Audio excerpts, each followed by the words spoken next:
काहींकडून तालुक्यामध्ये शांतता भंग करण्याचा प्रयत्न सुरू, दहशत माजवण्याचा हा प्रयत्न सुरू आहे। काँग्रेस नेते बाळासाहेब थोरातांची भंडारेंच्या धमकीवर प्रतिक्रिया।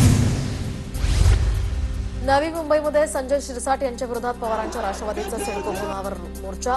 रोहित पवार आणि शशिकांत शिंदे सुद्धा यामध्ये सहभागी। शिरसाटांवर 5 कोटींच्या भ्रष्टाचाराचा आरोप। रोहित पवार आरोप करतात, त्यांनी पुरावे दिले पाहिजे, पुरावे न देता आरोप करणं योग्य नाही। शिरसाटांनी शासकीय जमीन बिवलकरांना दिल्याच्या आरोपांप्रकरणी मुख्यमंत्री फडणवीसांची प्रतिक्रिया।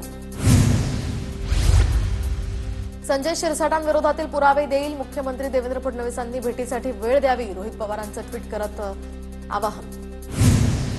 मुंबईतील वांद्रे परिसरामध्ये उपमुख्यमंत्री एकनाथ शिंदेंच्या निवासस्थानी बैठक दरम्यान महापालिका निवडणुकांच्या पार्श्वभूमीवर शिंदेंच्या आज शिवसेनेची ही बैठक संपन्न। एका नवीन ॲपच्या मदतीनं पदाधिकाऱ्यांची नोंदणी करण्यात येणार।